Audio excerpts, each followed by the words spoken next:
enough, but we're just going to kind of go over LEQs, what it looks like. We'll talk about the stuff that kind of carries over to the DBQ because in a lot of ways they're very similar. I mean, the LEQ, you just get a prompt, okay, and that can be kind of overwhelming. It's like, oh my God, what is this Especially crap? when it's the last thing you write and you're tired. Yeah, especially. And ideally, it would be the last thing you write because you want to do the DBQ first because it's more valuable and it's just more time consuming. LEQs, what's that? We don't get to leave early if we finish early, right? No. We Well, now, wait. Your Are you mock talking exam, about for the yes. mock or the real thing?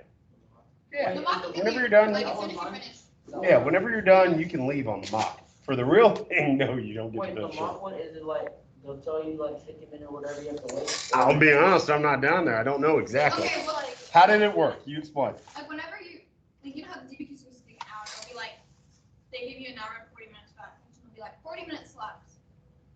So basically that means like move on. Yeah, like move on. But the thing is, Or like Can start you wrapping go? up. finish really early, so I would say spend more time on your DBQ. Yeah. But can you just like, I spent like 5 minutes on my LH. Yeah, it was so quick. Well, but you know what? I mean, you always want to write something, even if it's a bunch of made up nonsense. You always want to write something because, believe it or not, you may accidentally get a point. I mean, it's possible. It has happened. Manifest the point. Yes, you can manifest the point. DBQ is more important. The LEQ out of everything is the least significant thing because it's only 15% of your grade. Plus, I mean, the DBQ, guys, there are points to be had on the DBQ that are pretty easy. If you just explain the documents and you do it in such a way that you're kind of, addressing the prompt, you get points just for that. So it's really not that bad. The LEQ, it is what it is. And that's kind of what we're going to talk I about was today. talking to Camilla Solis, Okay? and she's gonna let me use her notes to help me. Now, here's the deal. To help me study. Yes. Now, I had Miss Camilla 2 years ago. The time periods are different. So It's the same general. it is, okay? The first part of her notes, ignore, okay? Because we start in 1200. Back when she took it, we started in like 10,000 BC. So we spent like a whole 6 weeks on like Neolithic Revolution, ancient Egypt. That's when the class was really cool. It's okay now. Now the class is lame. You said now it's okay. And now we It's- talk about globalization. Yeah, we talked about it. Well, we did back then too. It was a little bit different. I prefer the old curriculum, but whatever. But no, as I recall, she had very, very good notes. So She always just, does. Julie yeah. teaching directly out of her chemistry. well, there you go. So yeah, anything after 1200 will be good. And even some of the stuff like leading up to 1200 would be worth studying. But yeah, I bet you her notes are awesome. All right, so let's look at this just real quick. We got our history rubrics. We'll go over the DBQ probably more next week, and we're going to talk about a lot of this stuff next week in class.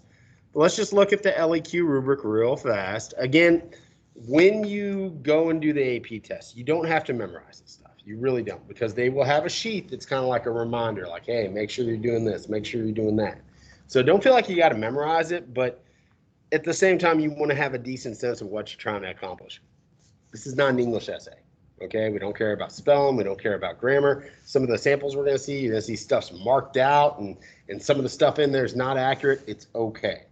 We recognize that you're under very tight time constraints. You're stressed out. Like you said, you're tired. It's the last thing you're going to do. They get that, and that's kind of a good thing. It doesn't have to be perfect. For me, honestly, a good LEQ, I mean, you can go longer if you got time. Get your introduction, 2, maybe 3 body paragraphs. I wouldn't bother with a full-on conclusion, but restate your thesis at the end. Because sometimes as you're writing it, you're like, oh man, my first thesis kind of sucked, but now I've got a better way to do it. Sometimes as you're making the argument, you kind of figure out more what the argument should be, if that makes any sense. So first paragraph, you need to have your thesis, you need to have your context. Context is just background information. We're going to show you some examples here in a second. Thesis is just, are you responding to the prompt? Do you have an argument?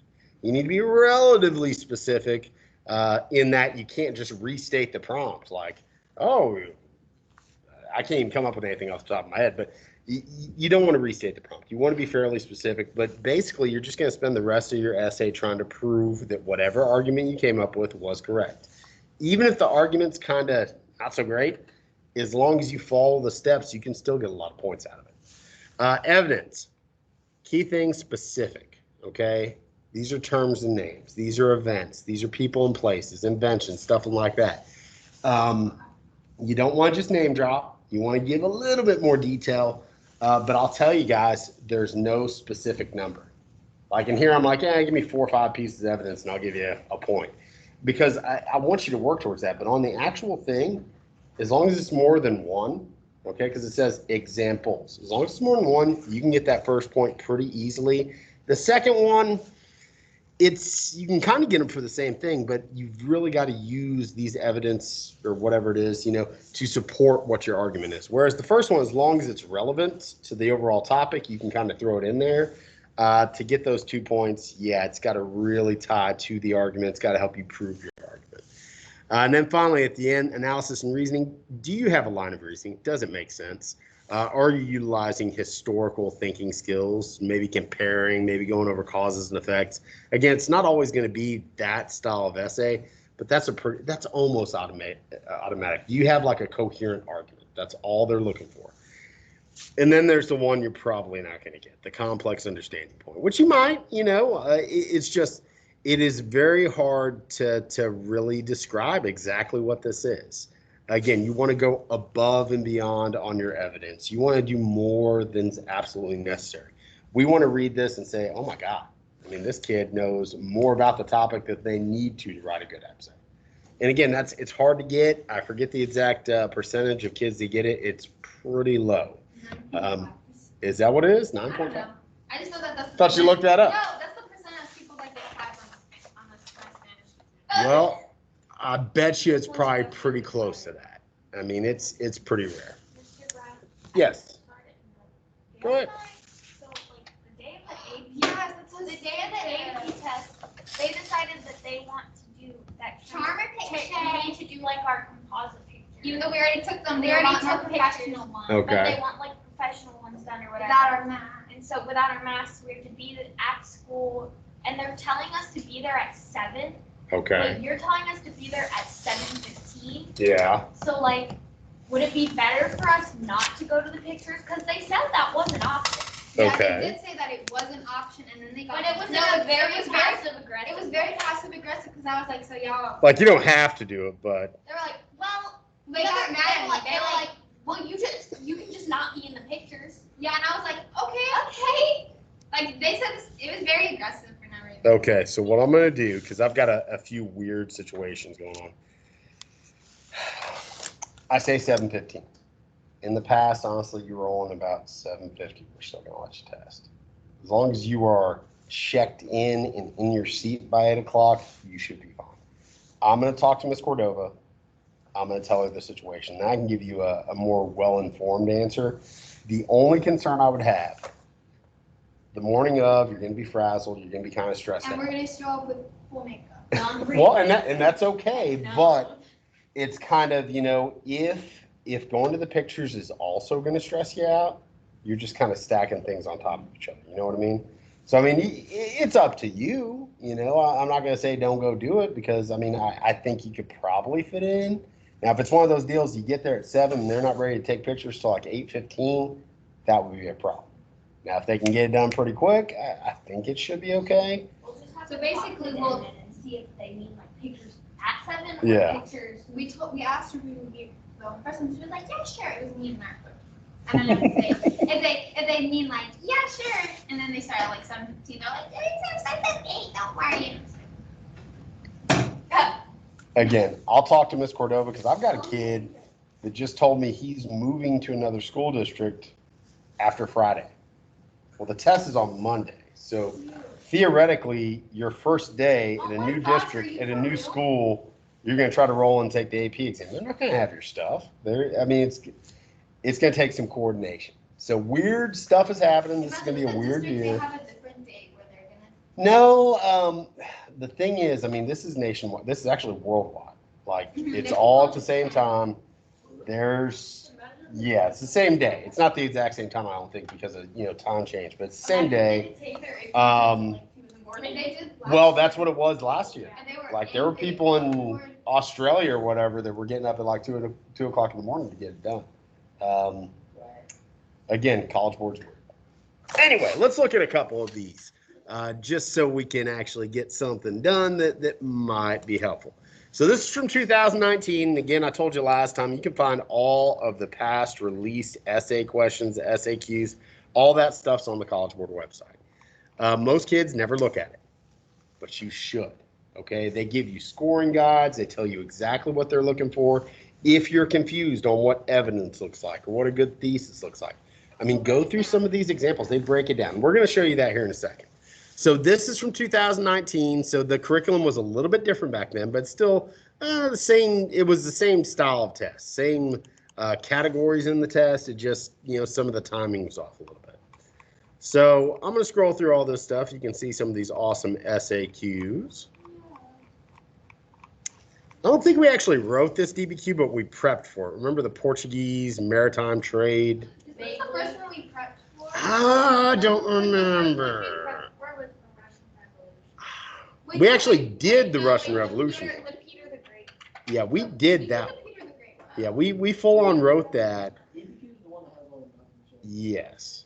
The D stands for document. It does. It does. Document? Anyway, so yeah, that was a real DBQ prompt. So, and again, the DBQs are not going to be any more difficult than this. You just got to kind of take the time to set them up.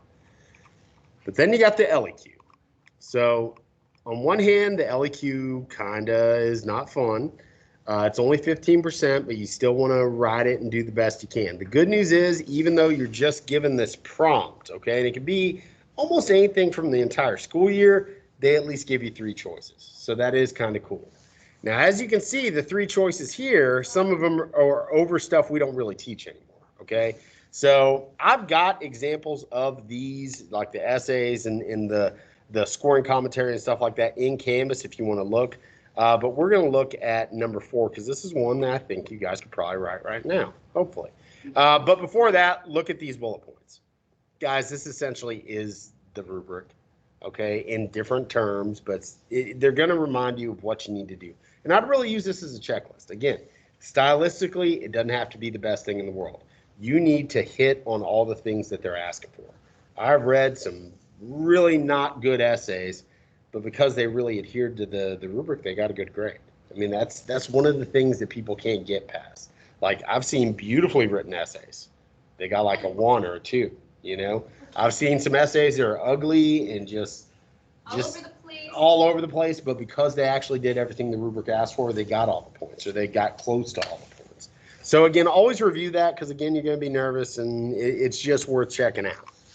So I'm going to read this to you, and I want you to start in your head brainstorming ways you could go.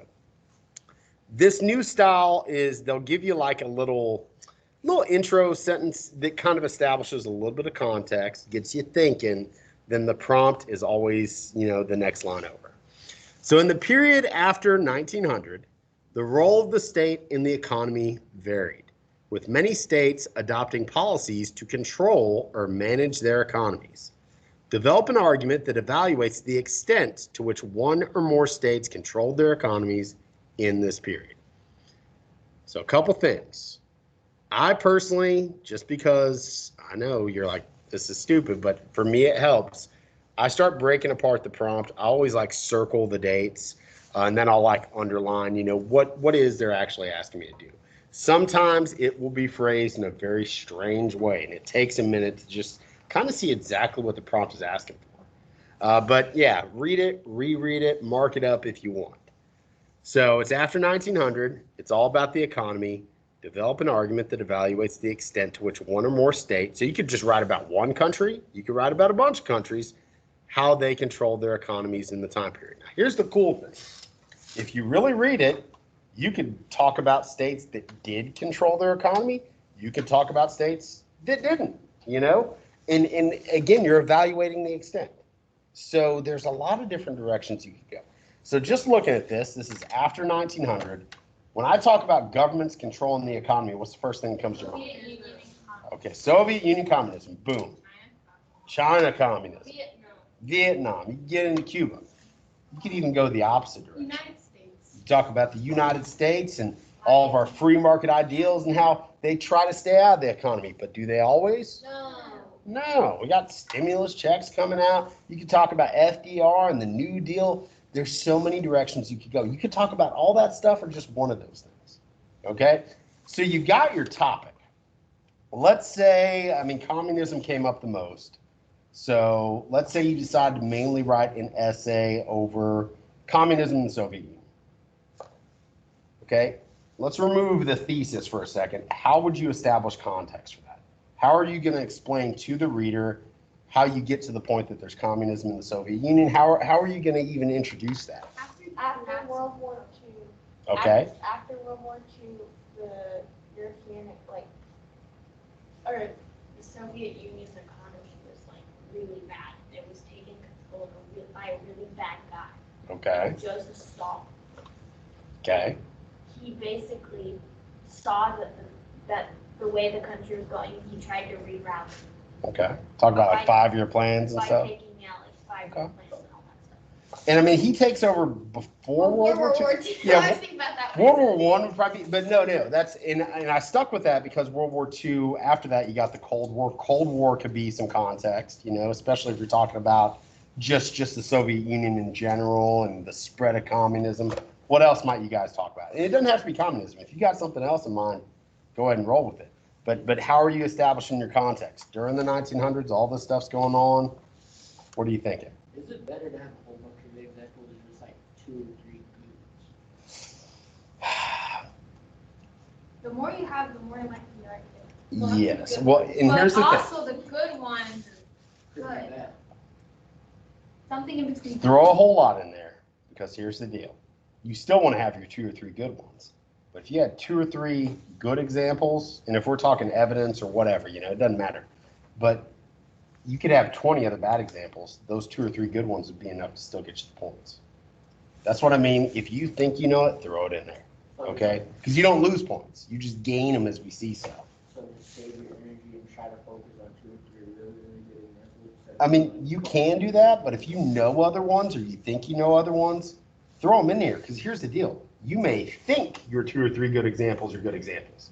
They might be the worst examples ever. But some of those other ones, you're like, yeah, these are okay. Maybe that's ultimately what really gets to the point. So if you were to write something, it doesn't matter where you put it, if there's wrong stuff before or after. Doesn't matter. It's you'll read past and be like, oh, well, they didn't point for that, but they give you points. Exactly. That's 'Cause exactly how it I works. remember last year Mrs. Camp saying, if you see something, or if you put what you know first, because if they see something wrong before, then they'll mark you wrong. Different style of writing entirely. We don't mark off for anything. Like for anything. Camp's class, they marked off if it was. I thought that's what she said. Well, Not and they, marked off, but you couldn't get the point anymore. well, you got to think, okay, their FRQs probably are most similar to our SAQs, but it's different. It's entirely different. Okay, it's a different style of writing. Here, we look past your mistakes. That's one of the number one things because, guys, you're not going to remember every single thing by the time this comes up. I mean, it could be something that we talked about 6 months ago. Okay, so we know you're going to be making some stuff up. We know you're going to be grasping at straws. That's why we look past your mistakes. Okay, like for your evidence, if you had a bunch of stuff in there that was not accurate, but you had a couple things that were, you could still get that point. Again, we look past it, and that's hard to wrap your mind around. I get it, but man, that's just how it is. It's a weird system, but it ultimately benefits you because even if you got some bad stuff, if enough stuff is good, you're still all right. So wrong things don't count against you, but good things add points. Yes. Now we're talking writing here. The multiple choice is what If it's wrong, it's wrong. if it's wrong, it's wrong. But guess on the multiple choice if you have to. See your way out. Yes, When see in your way doubt, out. see your way I had a kid who did the mock exam and did not answer the last 25 questions. Shoot. See, Yeah, just because guess what? About a quarter of them were C. And it's ridiculous, but again, you aren't going to be perfect on every single part. You just want to accumulate points in every single part to some extent. That way, at the end, it averages together, and hopefully you're 3 or higher. All right, so let's look at this, okay? On the multiple choice and a 50 on the SAT, nothing else, you still gonna get a decent grade. Well, let's look. Probably not for DBQ shots, but- Probably not, but let's do a little experiment here. I gotta Okay. pull up the. I got the AP score calculator, and this is pretty accurate. They just updated it. And this is cool because I like to go in here and play around with it. So, okay, what'd you say? 100 on the multiple choice. 100. which I'm telling you, that ain't gonna happen. But I've Maybe he'll get lucky. Maybe God will bless. I've had a couple kids on mock exams over the years. They didn't get hundreds, but they got, maybe 50 out of 55. It's probably as good as I've seen. But let's just say, 100 on everything except let's say you got 100% on that, and what else were you stipulating? 0 on everything else. Oh, well, then you're You're not looking gonna at be like too a good. 2. A 2. Maybe. Probably. Now- But look at this. No points for the SAQs. You're still at a 3. Take out the LEQ. Take out the LEQ. You're still at a 3. Hey, Let's see the DBQ. Now you're at a 2. Oh. But wait. hey. Yep. If you got 3 out of 7 points on the DBQ, you got no points on the rest of the writing, and you got a 55. A 55 on the multiple choice, you could still get college So credit. that's called training. So basically, Yeah. just work as hard as you can on that and the DBQ. Yeah, but- zeros and everything else. Well, that's not the I'm best sure strategy to that's have. not what he was- But let's look at this, Do okay? that, nap the rest of the way through the game. Let me see here. Then go in hard. Let me, He and we're said- kind of getting off subject, but there's nobody else here, so who really cares? He said, go All right. focus. So let's look at this. Okay, 55 times 60%. What is that? Okay, 33. So let's look and see if my logic is still holding, because they do switch it up a little bit. Do Okay, 50 on everything. so now let's put everything to 0. Okay, This isn't Skyward if you want It's to okay. use it. are you taking the mock exam? Yes. You got 6 minutes to get down there, right? Bang. You want to stick around for this part though? No, I'm good. Okay. Well, let's look at this anyway, because now you got me intrigued. Recording. Okay, so Just for me, good luck. set everything in the middle.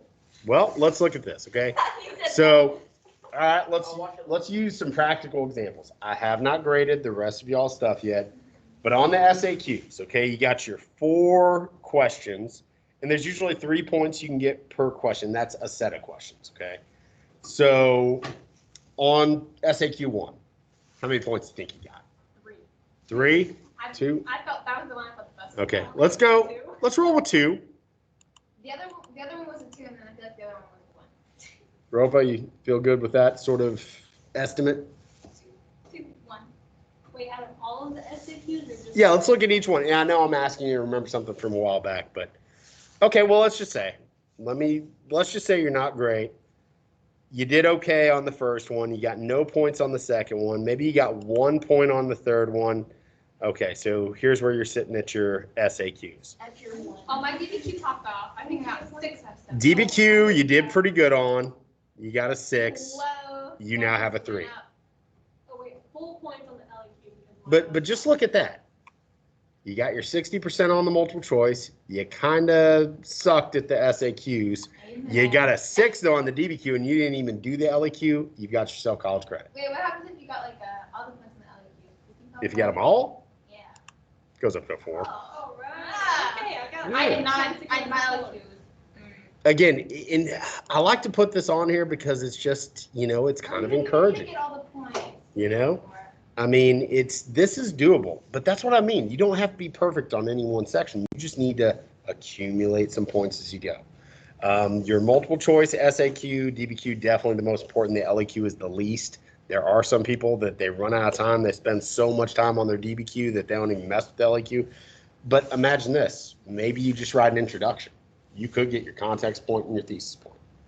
Then you get 2 points out of it. Let's see if that makes a difference. Okay, not really. But if you spent that long on your DBQ and you got the unicorn point, never mind. Wait. I really thought I did something. Or maybe. You get it 3 out of the remember 6, though. ACE Now you're at a wait, 4. Maybe you were like writing and you were like, oh, the ACE format on the second short answer. There you got 1 point for your. You just got the one. Like I said, you got a chance. Look over this. Let's just look at the LEQ real quick, because that was technically what, I had We're planned. supposed to be here. No, that's okay. That's okay.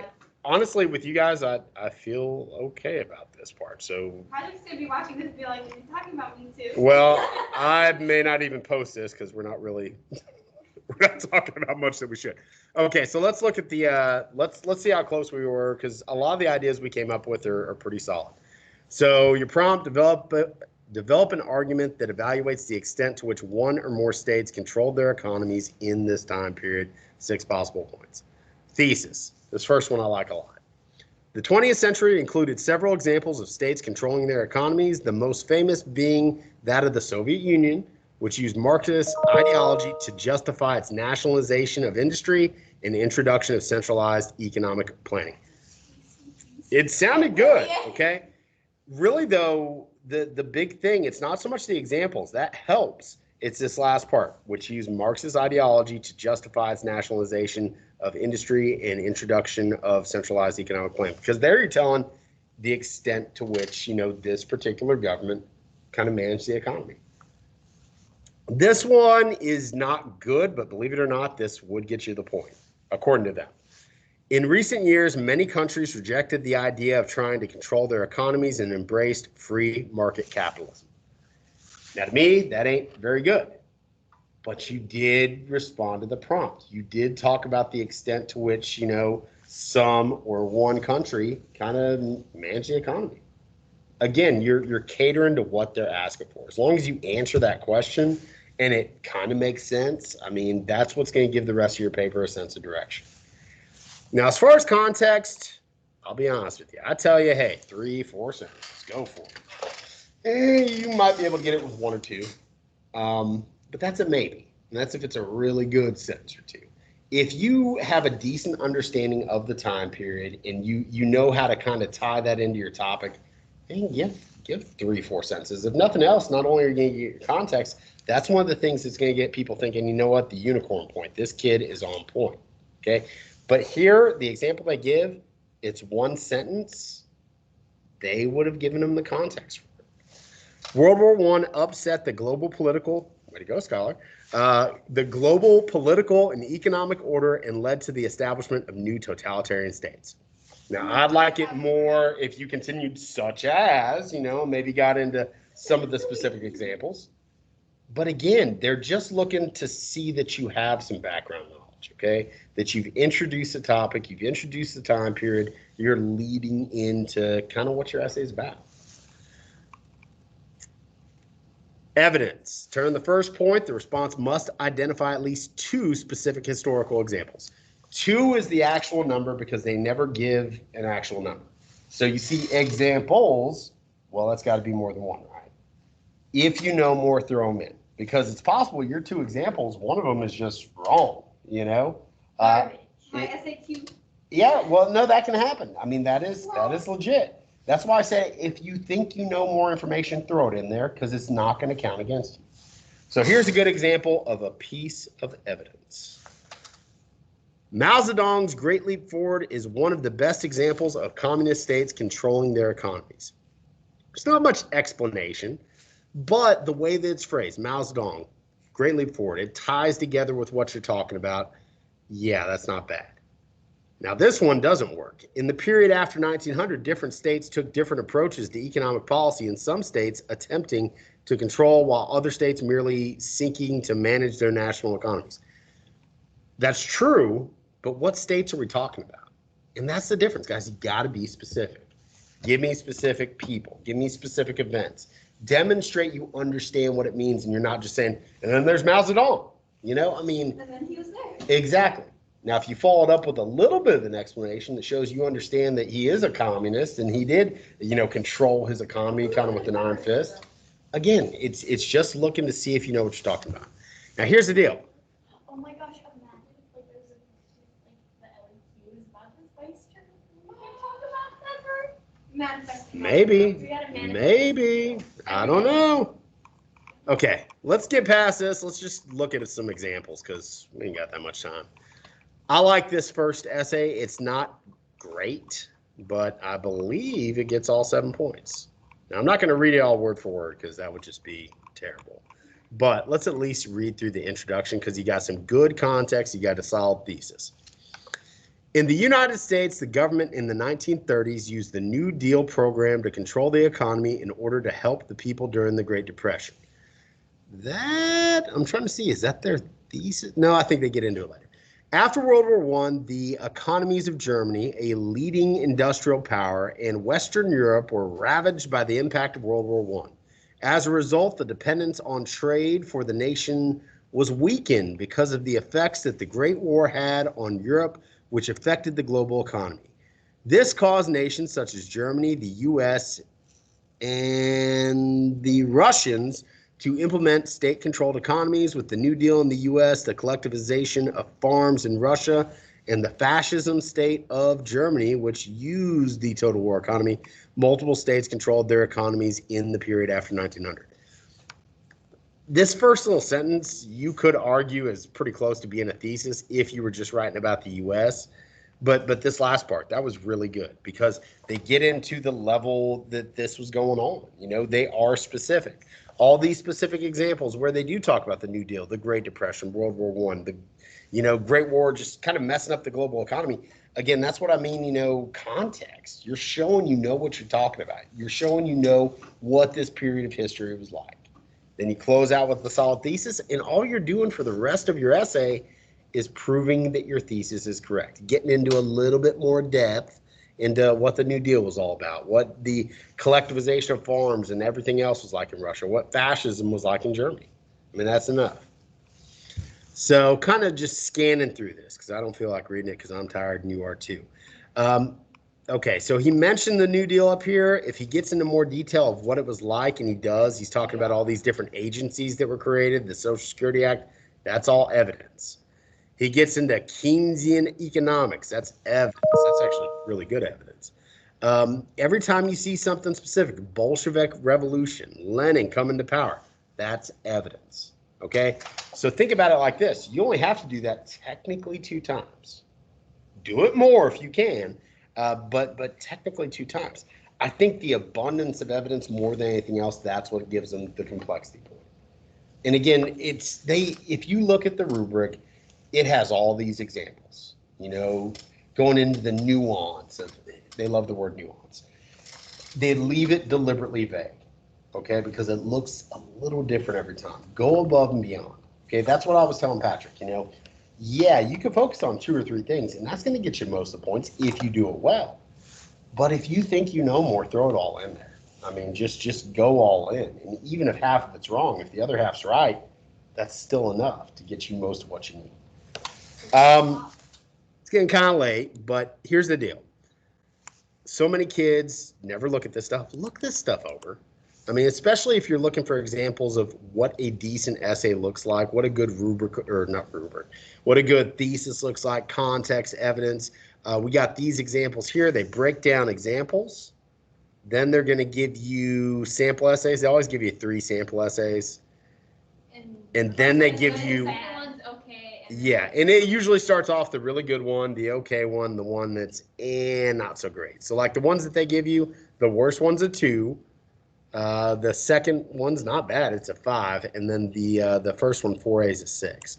Look over this stuff. I mean, it's one of those things we can review a lot in class, but and you got to look at your resources. You got to look at, you know, what people have done in the past to be successful. And the kids that actually utilize the stuff that's out there, they're the ones that usually do well. We're going to go more into LEQ, like the basics next week. Next week is just going to be skills. So like Monday, it's going to be similar to what we did our first time, but I'm going to refine it. We're going to look more at multiple choice strategies. I'm hoping now that we've kind of covered some of the stuff, we can utilize periodization more. We'll probably do that Monday. Tuesday will probably be SAQ type stuff. Wednesday and Thursday we'll do LEQ, DBQ stuff. And then Friday, we'll just kind of see what all we got left. Well, that's all right. Friday's going to be a pretty laid back day. I'm not trying to cram a whole lot of stuff. Oh, what AP exams do you guys got on Friday? Literature. Okay. Well, the good thing is that'll be a laid back day. What's that? I will be here on the 14th. I have no idea what's going on. I have my AP biology. Okay, that's fine. After the AP test, we're not going to be doing a whole lot. Okay. Especially that 1 week. Yes, and like the day after the AP test, it's a free day. Y'all just chill. I'll bring some chess and stuff. The day after the AP test, I'll be asleep. Yeah. No, the day after the AP test will just be playing chess. Yes. Yeah, we ain't doing much. You can play That week while AP tests are going on, we probably won't do a lot. I'm still honestly planning it out, but it's not going to be anything challenging. And if you are out, it's going to be stuff that you could very easily make up. Then the next week, I don't know. I'm just focused on this. I don't know. I don't know what we're gonna do yet. We gotta I've turn got our some notebook checks ideas, tonight, but I don't so know. I- Yes, turn in your notebook checks. If you want to leave, well, I'm not gonna be here tomorrow, so don't leave. Wait, I gotta take my kid to a doctor's appointment. Did I not tell you guys? no. I announced it to some of my classes. Others didn't. You just told us about the periodization quiz. Hey, periodization, all it is there's going to be these, I know, I'm just rambling. You're going to have 50 statements. And all you got to do is plug them into the right time period. Okay. And if you looked over the curriculum guide, it's going to be so easy. And is it open now? Open note, open book, no time limit. Okay. No time limit on this one. You just got to get in before midnight. It's like open up, but you shouldn't really need. I personally, I would go through it one And the time. ones you don't know, you mark them up and you Yes. study those. There you go. And I think I've got it set to where after, maybe not immediately after, but a few days after, you can go back in and look at the correct answers. I think I have it set like that. I'm going to try to set it if it's not like that already. But like I said, I think just being able to kind of pick where things go, it'll help you out on the AP exam. You can narrow stuff down. We're going to go ahead and call it a day. I'm ready to get out of here. I'm tired. You're tired. We're all tired. This recording's about to be so bad. Sorry kids, you know, look over your resources.